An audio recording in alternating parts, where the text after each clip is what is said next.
시편 9편 3절에서 6절 말씀입니다. 내 원수들이 물러갈 때 주 앞에서 넘어져 망함이니이다. 주께서 나의 의와 송사를 변호하셨으며 보좌에 앉으사 의롭게 심판하셨나이다. 이방 나라들은 책망하시고 악인을 멸하시며 그들의 이름을 영원히 지우셨나이다. 원수가 끊어져 영원히 멸망하였사오니 주께서 무너뜨린 성읍들을 기억할 수 없나이다. 아멘. 우리가 아무 일이 없어도 여호와를 찬송할 것이지만 분명하고 확실한 찬송의 이유를 가지고 있기 때문에 우리는 더욱 하나님을 찬송합니다. 하나님은 보응하시는 일, 즉 원수가 없는 일을 내게 맡기라 그랬습니다. 내게 있다 그랬습니다. 그래서 의인을 위하여 원수 갚을 때 자기 손으로 직접 갚으시고 또 하나님 자신이 보는 눈앞에서 원수 갚음이 있게 합니다. 그러니까는 사람들은 나는 안 몰란다, 네가 알아서 해라 이런 경우 있잖아요. 그렇지 않고 하나님은 자기 눈앞에 원수를 갖다 놓고 그 죄에 따라서 갚아주십니다. 그 악인이라고 불리는 원수는 하나님을 안 보려고 눈을 돌려도 다시 얼굴을 딱 돌려놓고 나를 봐 이렇게 만들어 놓습니다. 또 얼굴을 마주보자 하나님 눈에 뭘 좀 덮어 씌워서 못 보게 하려고 그렇게 꾀를 부려도 하나님은 빛이시기 때문에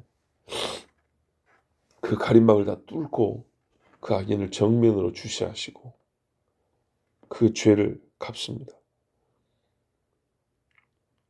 그 사람의 죄가 몽땅 다 자기에게로 돌아가게 하시고 그 결과 그는 망한다 했습니다. 철저하게 원수를 갚습니다. 그래서 다윗이 하나님 주님을 기뻐하고 지존하신 주의 이름을 찬송하는 겁니다. 4절에 보면 아무도 다윗의 편이 되어주지 아니할 때 세상 나라가 다 다윗의 대적이어가지고 다윗 편 들다가는 같이 죽겠다 할 때에도 하나님은 유일하게 다윗의 변호인이 되어주셨어요. 다윗이 특별히 사울에게 도망할 때 아버지 사울이여 하면서 입을 열잖아요. 누가 나를 그렇게 쫓아다니고 죽이라고 했습니까?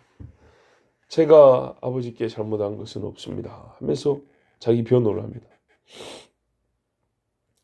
다윗의 변호자는 없었습니다. 요나단이 있었는데 요나단의 말은 정말 사울에게 아무런 힘이 없었습니다. 희한하게 다윗 자신이 얘기한 것은 사울이 듣고 울기도 하고 잘못되다 시인도 하고 하나님이 다윗의 입에 할 말을 담아주셔서 자기 변호를 하겠지만 그것은 실로 하나님이 다윗을 변호해 준 겁니다. 하나님이 변호해 줄 건데 그 말을 다른 변호사를 세워서 말을 담아준 게 아니고 다윗 본인의 입에다 담아줬다는 겁니다. 이런 예는 어디서 또 볼 수 있냐면 베드로와 요한이 공회에 잡히잖아요. 그래가지고 끌려 나왔어요. 너희들 자식들 지금 한 건 뭐야 이거? 응? 하면서 막 따져 물을 때 형제들아 우리가 한 일에 대하여 묻는다면 하면서 대답을 합니다. 변호사가 없습니다. 그런데 어떤 변호사가 와도 이렇게 말을 잘할 수가 없어요. 왜냐하면 그 잡아온 사람들을 말문이 막히겠다 그랬어요. 사도 바울도 재판을 받는데 오히려 고발인들은 변호사를 데리고 와가지고 말 잘하는 사람을 시켰는데 고발당한 바울은 변호사가 없어요. 일부러 고용 안 해요. 그냥 자기 이야기합니다. 그런데 어제도 보셨죠. 이야 이 사람 죄가 없다. 가이사에게 상소 안 했으면 풀어줄 수 있었겠다. 완벽한 변호했다는 거죠.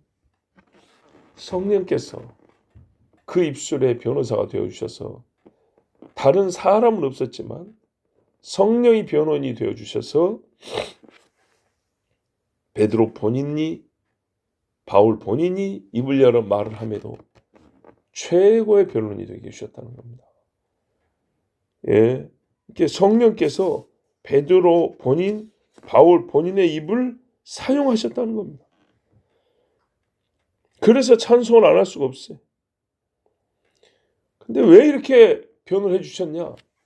하나님은 사건이 일어날 때 이미 판단을 내리셨거든요. 사건이 일어날 때. 사울이 다윗을 죽인다고 쫓아다닐 때 이미 하나님은 판단을 내렸어요. 너 사울 잘못됐어. 판단을 내렸어요. 그래서 둘이 마주할 때 다윗의 편을 들어주신 거예요. 베드로가 선교할 때, 복음 전할 때 이미 판단 내렸어요. 나의 기뻐하는 일을 하는구나. 대지사에 잡을 때 이놈 새끼들 나쁜 짓을 하구나. 이미 판단이 내려졌어요. 그래서 대제사장하고 베드로가 딱 얼굴을 마주 볼 때 베드로 입에 함께 하셔서 변호를 해주신 거예요. 이거를 바울이 아니까, 이것을 다윗이 아니까 얼마나 기뻤던지 1절 2절 같이 하나님께 찬송하고 감사할 수밖에 없었어요. 자, 이렇게 하나님이 얼마나 옳게 철저하게 보응하시고 판단하신가를 5절 6절은 다시 한번 반복하면서 좀 더 자세하게 말합니다. 다윗의 원수는 사울만 있었던 게 아니에요. 사울도 한 나라의 왕이지만 그 외에 여러 나라들이 있었어요. 이방 나라들을 책망하시고, 그렇죠? 그 나라들이요 어떻게 됐냐? 이름을 지워버렸대요. 흙에 기록된 이름은 바람에 흙이 날리면 없어져 버립니다.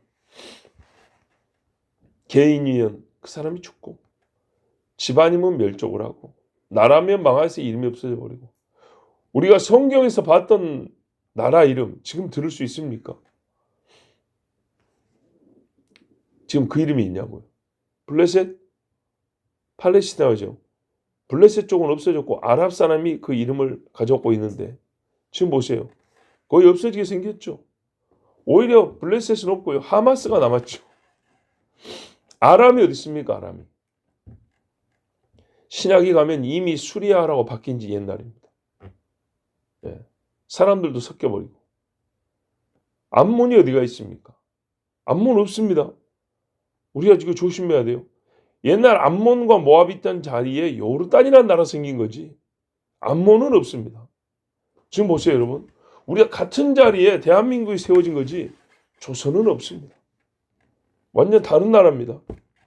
우리가 여기 서울이 옛날에 백제 땅이 됐다가 고려 땅이 됐다가 신라 땅이 됐다 그랬거든요. 신라가 어디 있습니까? 대한민국 경주가 있지 신라는 없습니다. 옛날에 있었던 겁니다. 옛날에. 바로 그겁니다. 이름이 없습니다. 그런데요. 이제 이렇게 말하면 이 차이가 확연합니다. 이스라엘은 어떻게 됐습니까? 그대로 이스라엘이죠. 예, 이스라엘은 그대로 이스라엘입니다. 야곱에게 하나님이 이스라엘 이름 붙여줄 때부터 지금까지 계속 이스라엘이라고요. 한국식으로 말하면 이런 거예요. 당군이 조선을 세웠단 말이에요. 근데 옛날 조선이라고 고조선이라고 불러요. 아시겠죠? 당군부터 지금까지 조선이라는 이름이 계속 내려왔냐 그 말입니다. 아니죠. 아닙니다. 근데 이스라엘은요. 야곱에게 하나님이 이스라엘 붙여줄 때부터 지금까지 이스라엘이에요. 지금까지 이스라엘이에요. 이 차이가 얼마나 큰지 봐보세요. 이스라엘은 없어졌다가 다시 있고 죽었다가 다시 살아나고 다윗의 집은 무너졌다가 다시 세워지고 보십시오. 그렇죠? 바빌론에 끌려갔다 다시 나와 로마에 망했다 다시 일어나 그 전에 애굽에 가고 종사를 없앨 뻔했는데 다시 나와 세워져. 또 그 자리에 똑같은 자리에 지금 옛날에 고구려에 있던 자리에 뭐가 있습니까? 중국입니다. 중국 그 다음에 러시아 땅이 되어버렸습니다. 고구려에 있던 땅에 뭐 좀 더 하면 몽골 땅도 돼버리고 북한까지 해가지고 한 서너 개 나라가 나눠 갖고 있습니다. 지금 고구려는 없습니다. 그러나 이스라엘은 여전히 이스라엘입니다. 그리고 주 예수 모실 때 역시 이스라엘 그 나라의 왕이 되신다 했어요. 실제로 6절 보시면 이제 성읍들, 도시들 성읍들 중에 성경에만 등장하는 이름이 많습니다. 무슨 말이냐? 그 도시가요, 없어진 거예요. 없어져 버렸어요. 소돔 어디에 있습니까, 지금? 없어져 버렸죠. 고모라가 어디 있습니까? 없어져 버렸어요.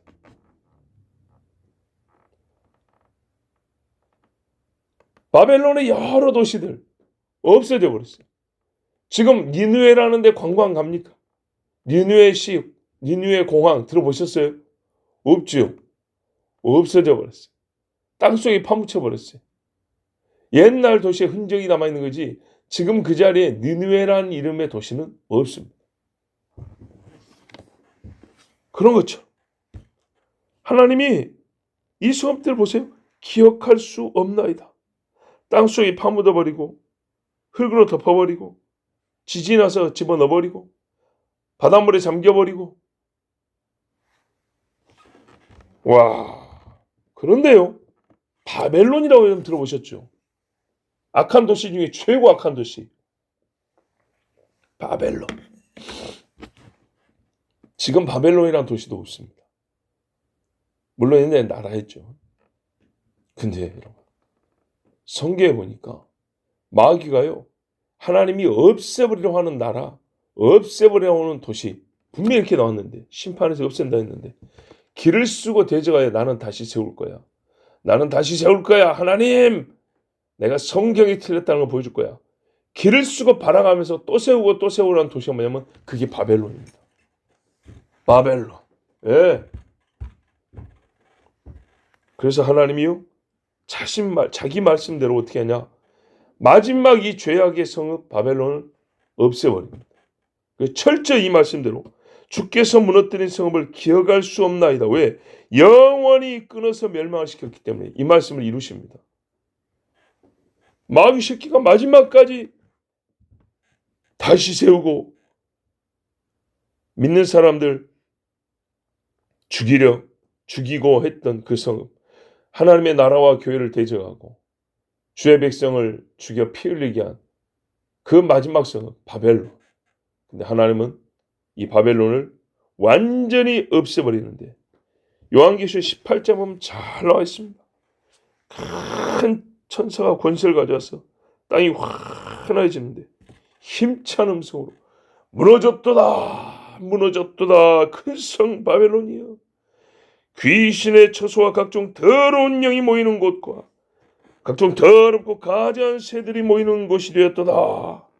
그 음행의 진노의 포도주로 말미암아 만국이 무너졌으며 또 땅의 왕들이 그와 더불어 음행하였으며 땅의 상인들도 그 사체의 세력으로 치부하였도다. 그러면서 무너졌도다 무너졌도다 하면서 바벨론이 외쳤어요. 온 천지가 쩌렁쩌렁해. 하나님이 그의 불의를 기억하시어 갑절이라 갚아주시리라. 천사 이렇게 외쳤어요. 그랬더니 어떻게 됐어요? 한 방에 무너졌어요. 한 방에. 불이 타고 저 바다에서도 보일 정도로 엄청난 불벼락을 맞고 없어져 버렸어요. 저기 요한계시록 18장 19절에 가면 1시간에 망하였도다.